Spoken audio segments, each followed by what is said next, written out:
नमस्कार।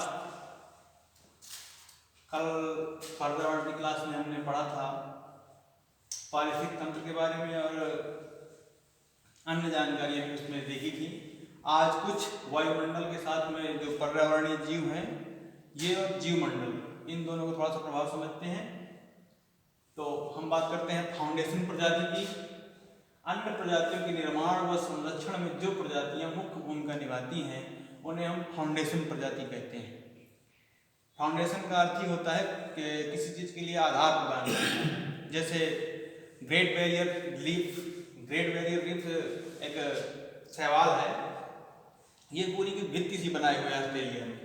तो ये इसके ऊपर अन्य जीव हैं वो जीवन यापन करते हैं, अर्थात इसीलिए इसको हम फाउंडेशन प्रजाति कहेंगे। फिर कोर प्रभाव, कोरेट, यह एक पारिस्थितिकी अवधारणा है जो ये बताती है कि जहाँ दो परतंत्र आपस में मिलते हैं वहाँ पर विशाल विविधता पाई जाती है। विविधता पाई जाने के कारण पर दो तरह के जब जलवायु, दो तरह के जो क्लाइमेट्स हो पाए जाएंगे तो वहाँ पर जीवों की जो मात्रा है वो प्रचुरता में ज़्यादा होगी। अभी हम इसको एक डायग्राम के माध्यम से समझेंगे। कुछ और तथ्य हैं जिनको समझना जरूरी है क्योंकि आगे के जो चैप्टर है वो इन्हीं से संबंधित है। अपक्षय, वेदरिंग, अपरदन, इरोजन और निक्षेपण, डिपोजिशन, इन तीनों को समझते हैं। जब कोई चट्टान टूट जाती है, टूटने की क्रिया को कहते हैं अपक्षय। घिसकर रगड़ करके जब वो धीरे धीरे नीचे की तरफ झड़ती है, बहती है, उसको बोलते हैं अपरदन। एक स्थान से दूसरे स्थान पर वो जाती है, लेकिन जब वो जाकर के एक जगह इकट्ठी हो जाती है उसको निक्षेपण बोलते हैं। इकट्ठा हो जाना ये निक्षेपण कहलाता है। अब ये जो टर्म है इसका आगे समझ में आएगा। थोड़ा सा लैगून के बारे में समझ लेते हैं कि लैगून झील क्या होती है। झीलें जो है ये समुद्र तटीय किनारों पर ही बनेंगी। जो समुद्र तटीय किनारे हैं इन किनारों पर जो नीचे सिल्ट पाई जाती है, सिल्ट जिसको हम बालू को सिल्ट कह सकते हैं, ये सिल्ट धीरे धीरे धीरे धीरे जम करके लहरों के द्वारा समुद्री किनारे जो इस तरह से होते हैं, कटे कटे किनारे, ये तल है इसका, तटीय क्षेत्र है और ये किनारे हैं। इन किनारों पर जब सिल्ट आकर के जम जाती है तो ये हिस्सा जो है ये पूरा ब्लॉक हो जाएगा, सील हो जाएगा और इधर पानी आ जाएगा। इसी क्षेत्र को बोलते हैं लैगून। अब रोधिका का निर्माण करके सर से एक रास्ता बना दिया था जिसको सकरा रास्ता बोलते हैं। ये इसको हम बोलेंगे रोधिका निर्माण से जब ये रास्ता बन जाएगा पानी के लिए तो जो जहाजें हैं पानी की वो यहाँ से आकर के इस जगह अपना जो सामान है उसको खाली कर सकती हैं, यहाँ रुक सकती हैं और यहीं पर बंदरगाह बनाया जाता है। इसका कारण ये है कि जो सुनामी आती है वो रोधिका में पूरी तरह से अंदर नहीं पानी पहुंच पाता, थोड़ा सुरक्षा रहती है। तो लैगून झील के बारे में आप समझ, भारत की जो चिल्का झील है वो लैगून झील ही है। इसका निर्माण लहरों से होता है, इसका पानी खारा होकर के समुद्र में है और रोधिका निर्माण करके इसको बनाया जाता है। ये लैगून झील थी।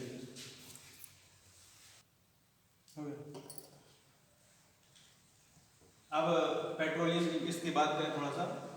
बेंथिक एक प्रश्न आता है कि जीव जो समुद्र के नितल क्षेत्र पाए जाते हैं उनको क्या कहते हैं, तो उसके लिए थोड़ा सा आपको भूमिका देनी जरूरी है, अर्थात वो समझ में नहीं आएगा। तो नितल क्षेत्र जो होता है उसको समझते हैं, बेंथिक जीवों को समझते हैं। ये तटीय क्षेत्र है समुद्र का, जो ये मध्य तट है, जब पानी भरा हुआ है ये किनारे का ही क्षेत्र है। इस ऊपरी क्षेत्र में अभी हमने निक्षेपण की बात की थी, डिपोजिशन की, जो विभिन्न प्रकार के चट्टाने हैं घिस करके हुआ करके या विभिन्न प्रकार की वनस्पतियों सारा कुछ निक्षेपण के द्वारा यहाँ पर जमा हो जाता है। क्योंकि यह क्षेत्र थोड़ा सा कम ढाल वाला होता है इसलिए यहाँ पर जम पाना संभव है। और ये जो मग्न ढाल है, मग्न तट में जम सकता है, मग्न तट ढाल में जमना संभव नहीं है। परिणाम स्वरूप यहाँ पर किसी भी प्रकार का पेट्रोलियम पदार्थ नहीं पाया जाएगा और यहाँ पर पाया जाएगा। तो 20% जो पेट्रोलियम पदार्थ निकलते हैं ये मग्न तट से निकलते हैं। मग्न ढाल में पेट्रोलियम का निकलना संभव नहीं है। नितल जो क्षेत्र है, नीचे का हिस्सा, समुद्र तली का जो सबसे निचला हिस्सा, नीचे का हिस्सा, इसके नीचे और ये द्रोणी खाई भी पाई जाती है। तो ये जो नितल क्षेत्र है इसमें चूंकि जो यहाँ पर जो निक्षेपण हुआ यहाँ पर संभव नहीं हो पाया तो कुछ उसका जो पदार्थ था वो नीचे आ गया और आकर के इस तलछटी पे जम गया। इसी को हम नितल बोलते हैं और इसमें 80% पेट्रोलियम की संभावना होती है। यहीं पर 80% पेट्रोलियम पाया जाता है। अब हम थोड़ा सा और आगे आते हैं, क्योंकि आपको बेंथिक व्यू के बारे में जानकारी चाहिए। ये समुद्री चोटी है। ज्वालामुखी प्रक्रिया के माध्यम से जब प्लेटें दूर जाती हैं एक दूसरे से तो ज्वालामुखी का उद्गार होता है। उसी ज्वालामुखी उद्गार से जो लावा निकलता है वो ठंडा होकर के, जब वो मैग्मा लावा ठंडा होकर के पहाड़ का रूप, चोटी का रूप ले लेता है, और जब वो समुद्र के बाहर निकल आता है, पानी के जो समुद्र का तल है उसके बाहर जब निकल आती है वो चोटी, उसको हम समुद्री चोटी बोलते हैं। अब और थोड़ा सा नीचे कुछ खाइयां होती हैं। इन खाइयों पर जो नितल क्षेत्र है, सबसे निचला हिस्सा है, इस क्षेत्र पे एक जीव पाए जाते हैं, इनको हम बेंथिक जीव बोलते हैं। ये अधिकांश पेपरों में आता है कि बेंथिक जीव कहाँ पर पाए जाते हैं, तो ये नितल क्षेत्र में, समुद्र के निचले क्षेत्र में, सबसे निचले यहाँ पर जो क्षेत्र है इनमें पाया जाएगा। कुछ जो समुद्री चोटी निकली, ऐसे ही ज्वालामुखी उद्गार के बाद कुछ लावा जो है ऊपर नहीं जा पाया, थोड़ी दूर तक गया, पानी के अंदर ही उसने पहाड़ सा बना दिया और उसकी इतनी फ्रिक्वेंसी नहीं थी कि ऊपर तक जा पाता, तो वो नीचे रह गया। इसको हम बोलते हैं रिड, कटक। ये जो रिज होते हैं ये नुकसानदायक होते हैं। जब कोई जहाज जा रही होती है ये उसमें फंस जाते हैं, उसको तोड़ देते हैं, नुकसान करते हैं। तो ये रिज, समुद्री चोटी और नितल, इन्हीं पर, इसी जगह पर बेंथिक जीव रहते हैं। और इन जो ये जो बेंथिक जीव रहते हैं, मारियाना ट्रेंच नाम सुना होगा आपने, 11,022 इसकी दूरी है। ये यहीं पर, यही सबसे गहरी खाई जो मारियाना ट्रेंच। बेंथिक जीवों की बात करें तो बेंथिक जो जीव हैं इनके शरीर का जो ब्लड प्रेशर है वो बहुत ज़्यादा होता है। उसका कारण ये है कि जो पानी है ऊपर से इतना प्रेशर इसके ऊपर रहता है, अगर इसका ब्लड प्रेशर अच्छा ज़्यादा तेज न हो तो ये जीव सर्वाइव कर पाने में सक्षम नहीं है यहाँ पर। अब क्योंकि अगर इनको बाहर निकाल दिया जाए तब क्या होगा, इनका जो ब्लड प्रेशर इतना तेज है कि अगर इनको बाहर निकाल दिया जाए तो अपना प्रेशर जो है मेंटेन नहीं कर पाएंगे और इसका शरीर अपने आप फट जाएगा। ये इनके पास एक समस्या है। इस चीज़ को थोड़ा सा एग्जाम में ज़्यादा पूछता है, तो मैंने थोड़ा सा इसको इसीलिए इसको डिस्क्राइब किया है। अब भूगर्भ विज्ञान के अंदर थोड़ा सा देखते हैं, आपको इसमें सिलेबस में थोड़ा थोड़ा दिए हुए हैं। तो पृथ्वी की सतह का जो तापमान है 15 डिग्री सेल्सियस होता है। अब कुछ लोग सोचते हैं कि गर्मियों में ठंडा पानी निकलता है और सर्दियों में गर्म पानी निकलता है। ऐसा संभव नहीं है। पानी का जो है तापमान पृथ्वी की सतह का वो 15 डिग्री सेल्सियस है। पानी 15 डिग्री में ही निकलेगा। अगर बाहर गर्मी है, 40 डिग्री तापमान है, तो 15 डिग्री तापमान वाला पानी ठंडा लगेगा। और अगर बाहर का तापमान 4 डिग्री 5 डिग्री है, वही पानी बाहर निकल के आएगा, तो 4 डिग्री के सापेक्ष 15 डिग्री ज़्यादा हो जाएगा, तो पानी गर्म महसूस होगा। सिर्फ इतना फर्क होता है। अब भूगर्भ वैज्ञानिक एडवर्ड स्ट्रेस, इन्होंने सबसे पहले मिट्टी के बारे में इसकी जांच की, देखा कि मिट्टी के कौन कौन से हिस्से हो सकते हैं नीचे धरती में। तो इन्होंने 3 हिस्सों के बारे में बताया था। पहला था सियाल, सीमा और निफे। सियाल मतलब silica, aluminium, silica, magnesium, nickel और फेरस, लोहा। ये अलग अलग इसी नाम से इसका नाम रखा गया है। इसकी परत अम्लीय होती है, ये क्षारीय होती है सीमा, और जो नीचे क्षेत्रीय द्रवीय क्षेत्र होता है।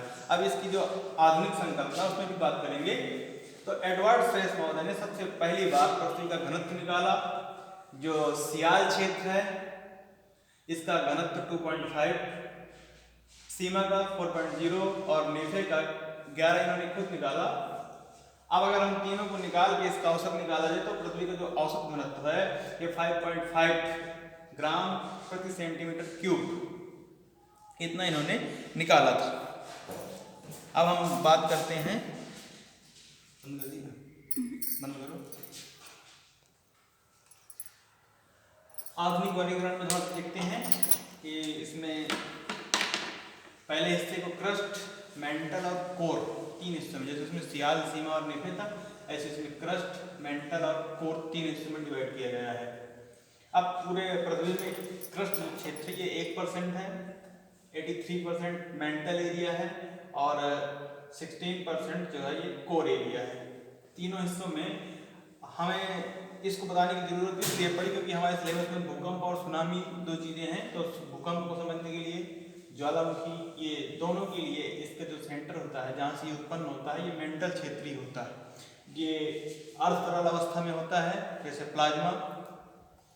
प्लाज्मा को समझने के लिए फेविकोल को देख सकते हैं। फेविकोल हो गया, एक नाक से खटार निकलता है, वो भी इसी अवस्था का होता है और अच्छा समझने में आएगा। ये सारा का सारा जो है ये लिक्विड अर्ध तरल अवस्था में रहता है, पिचका चलता है बिल्कुल। और ये पदार्थ यहाँ पर सबसे ज़्यादा यहीं पर पाया जाएगा। इस जो ये जो मंडल है, ये निम्न गति का मंडल, यहाँ पर यहीं से भूकंप उठेगा, लेकिन ज्वालामुखी का उद्गार यहीं से होगा, लेकिन यहाँ पर नुकसान कम करेगा। उसका कारण ये है कि ये कम गति का होता है, निम्न गति का मंडल होता है, यहाँ पर ज़्यादा तेज तरंग की गति नहीं कर सकती है। और ये क्षेत्र ध्रुवीय होता है और ये क्रस्ट की ऊपरी परपट्टी भूमि की होती है। ये पूरा 1% हिस्से में आता है। अब हम भूकंप को समझ लेते हैं। भूकंप क्या है?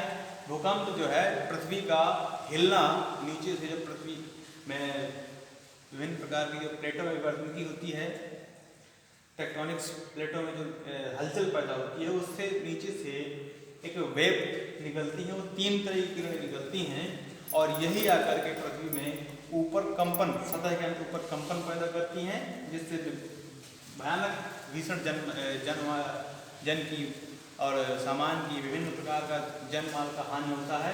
अभी गुजरात में भूकंप आया था, नेपाल में धरोहरा टावर गिरा हुआ था, नेपाल में भूकंप आया। ऐसे आते रहते हैं भूकंप।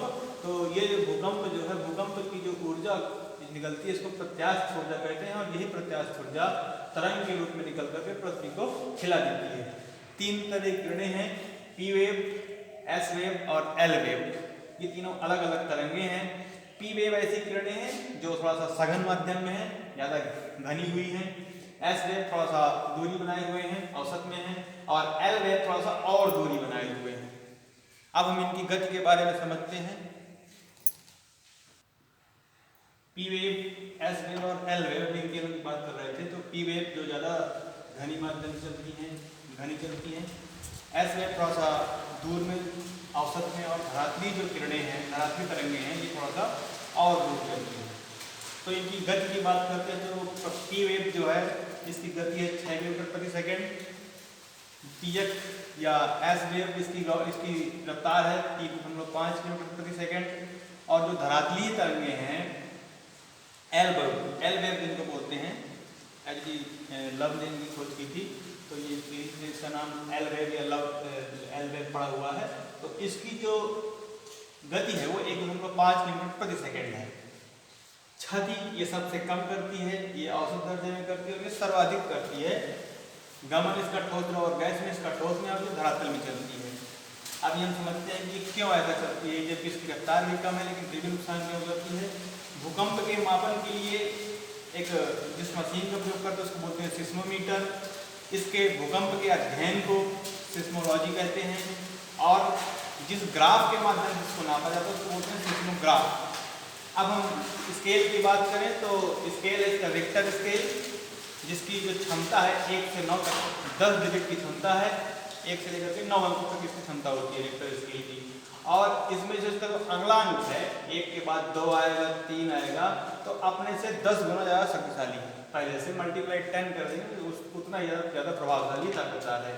7 या इसके ऊपर जब इसकी क्षमता होगी, रिक्टर स्केल में भूकंप की क्षमता तीव्रता 7 या इसके ऊपर होगी तो ये खतरनाक हो जाएगा। अब थोड़ा सा समझते हैं इसके एपिसेंटर के बारे में और भूकंप की उत्पत्ति के बारे में। भूकंप का जो प्रारंभ है, ये फोकस एरिया है, यहाँ से शुरुआत हुई। और ये एरिया हमने अभी यही बताया था। इस एरिया को अगर हम देखें धरती के 3 हिस्सों को काट करके, तो ये जो मेंटल एरिया है, ये इसी मेंटल एरिया से ही भूकंप की, यहीं से भूकंप की उत्पत्ति होती है। ये क्रस्ट है और ये कोर एरिया। ये क्रस्ट एरिया में है, ये ऊपर ऊपरी भूपरपट्टी है। मेंटल एरिया से इस बिंदु से भूकंप का प्रारंभ हुआ। ये L wave, S wave, P wave. P wave थोड़ा सा बहुत तेज है तो आगे निकल जाती हैं, एस वेव धीमी है थोड़ा सा बीच में रह जाती है, और एल वेव बहुत धीमी है तो ये सबसे नीचे रह जाती है। अब ऐसा नहीं है कि ये ऊपर ही नुकसान करेगा, क्या भूकंप निकलने के बाद क्रस्ट में ही नुकसान नहीं करेगा? ये कोर में भी करता है, लेकिन ये द्रवीय अवस्था में ज्यादा असर नहीं पड़ता है। नुकसान तो बहुत करता है, लेकिन द्रव आगे पीछे होकर के फिर से जगह में जाता है तो कोई दिक्कत नहीं हो पाती। लेकिन इधर क्रस्ट एरिया में ऊपर व्यक्ति हैं, मकान बने हुए हैं, फिजिकल कंस्ट्रक्शन है, विभिन्न प्रकार की समस्याएं, तो ये सारी चीज़ें द्रवीय अवस्था में तो है नहीं कि इनको बार बार आगे पीछे कर दिया जाए फिर से अपने स्थान वापस आ जाए, तो नुकसान यहीं पर इसलिए ज़्यादा होता है। अब यहाँ से चली किरण, तो पी वेव तेजी से निकल गई, अपना असर उसने जैसे भी है निकाल दिया। एस वेव निकली, द्वितीयक की गौड़, ये भी निकल गई, इसने अपना औसत नुकसान किए चली गई। एल वेव, अब ये जो एल वेव है ये धीरे धीरे 1.5 किलोमीटर प्रति सेकंड की रफ्तार से इसने चलना शुरू किया। अब ये आई, ये धरातलीय क्षेत्र है, जैसे ये धरातल पर आई, क्योंकि ये किरण तेजी से आई और जल्दी जल्दी करके निकल गई, ये आई थोड़ा सा और देर में निकल गई। अब एल वेव जो आई तो ये और देर में निकली, इस तरह धीरे धीरे निकल रही है। अब ये निकलने के कारण सबसे ज्यादा विनाशकारी इसीलिए हो जाती है क्योंकि धरातल पर कोई तेज गतिविधि होती है समझ नहीं आता, उससे थोड़ा सा माध्यम थोड़ा बहुत नुकसान करती है। जब बहुत धीरे ये एल वेव 1.5 किलोमीटर प्रति सेकंड की रफ्तार चलती है तब सबसे ज्यादा विनाश यही किरण धरातल पर, यही वाली तरंग है सबसे ज्यादा नुकसान यही करती है।